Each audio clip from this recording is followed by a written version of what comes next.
Let us offer our consecration to the Lord. Lord, we ask you to touch our hearts, touch our lives. Let us be challenged to grow deeper in the faith as you challenged our saint today, Saint Martin of Tours. Let us come to glorify your name always, and let us seek the righteousness that leads us to help others grow and does not seek to condemn those who are seeking a greater truth. And we ask this through Christ our Lord. Well, today we are, as I said, looking at St. Martin of Tours. But before we do that, I'd like to remind you that you are listening to St. Anthony Overnight from St. Anthony Parish in Allston, Massachusetts. And if this is your first time tuning into our broadcast and our podcast, I just want to welcome you and hope that our words touch your heart. And if you're returning, thank you for coming back and let people know about the program. I'm sure that others have invited you along. Assuming that you're returning here because you've enjoyed the previous programs, we encourage you to share the link for CatholicAudiomedia.com with family and friends. Also, tell those who happen to be up overnight at midnight and 3 o'clock in the morning to tune us in at WEZE 590 AM here in Boston, and also WEZERadio.com. Well, as I said, this is the feast of St. Martin of Tours, and having absolutely, obviously, nothing to do with the tourist industry.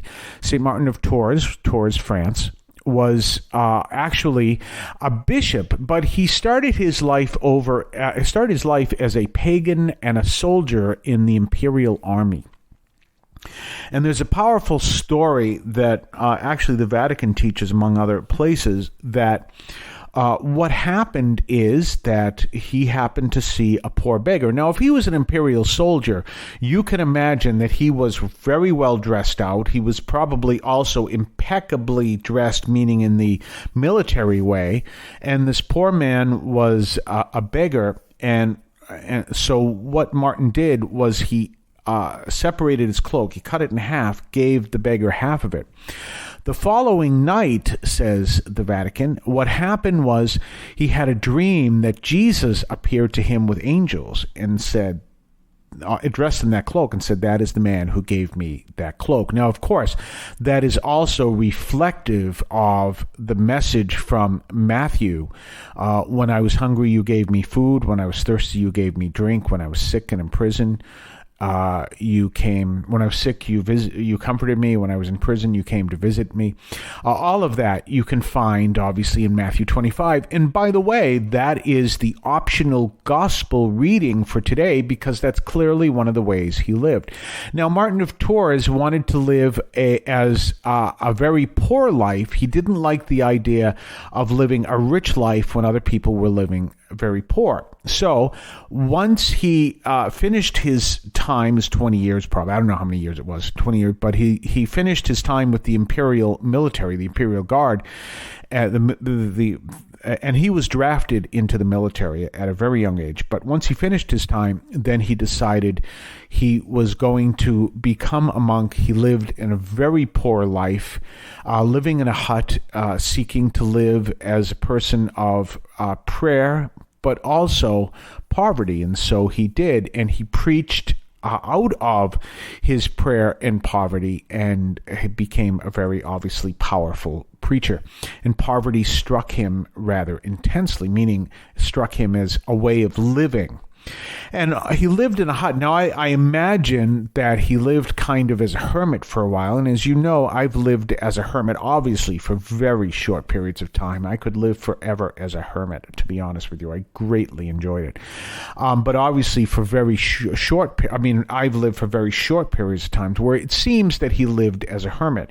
And when you are a hermit, you realize that there is no connection because you're living as a hermit. There aren't many people around, and certainly no one you have a regular contact with. As I used to say, I lived with a community of hermits, which I loved. It's my favorite oxymoron. But we lived in such a way. We lived at hermitages that were in the desert, in the high deserts of Colorado, and they were among, I guess you'd call them like sand dunes at the base of the mountains. So there was a big hill between each hermitage, so you really didn't see anyone. You were just all by yourself. And that's the way it was nice. It was a great experience. And we were not only in the deserts, but obviously deserts tend to be flat. Now, I was in the Navy, so I was able to see another place that tends to be flat, which is called the ocean. So I was able to see the horizon. And you can do this down the beach at times. You can see the curvature of the earth. Now, obviously, you can't see the earth go down because it turns out of the way, but the sky follows it, and that's how you see the curvature of the earth.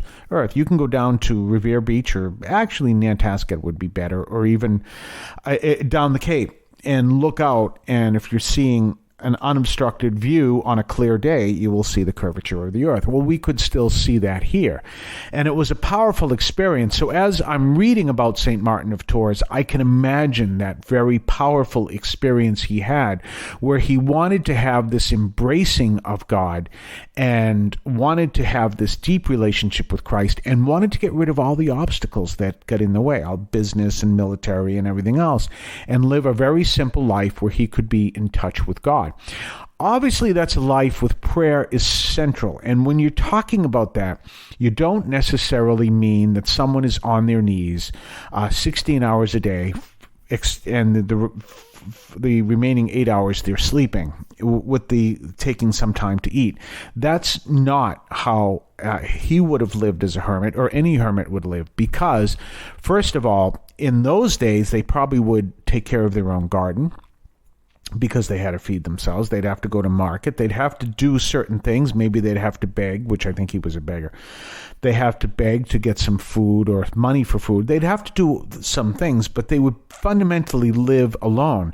They would be strong people of prayer, but they would also live a prayerful way of living. That's not necessarily that they were praying constantly, which they, in a sense they were, but not like you'd understand saying the Our Father over and over again, but instead offering up to God everything they do and all their struggles and all their pains and but offering it up to God as either a sacrifice or a way of glorifying God. I mean, we begin our program here by consecrating ourselves to the Lord.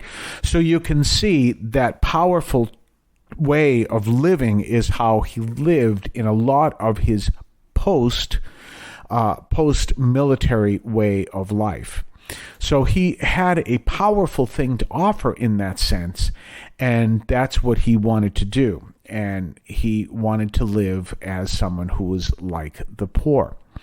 He, according to the Vatican, he had strong virtue, strong personality, and he actually was able to bring that into his work. Now, we see that, as I said, the reading, one of the optional readings, which you may or may not hear this week, depending on what your priest chooses, is the one from Matthew, where that is the defining point of our salvation. When I was hungry, you gave me food. When I was thirsty, you gave me drink.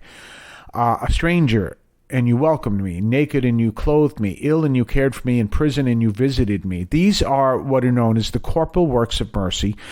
Dorothy Day, who is put forth as a servant of God for canonization, she herself wanted Catholics to know those well and to live those in the spiritual works of mercy, which include things like burying the dead, which means being part of a funeral, include things like teaching the faith, things like that. Now, here you had these aspects, these realities, these works of mercy, and we see them, obviously, the corporal ones that we see in Matthew 25 and some of the spiritual ones that I just mentioned. Now, when I was in Chelsea, there was a man who he volunteered, always as the altar server.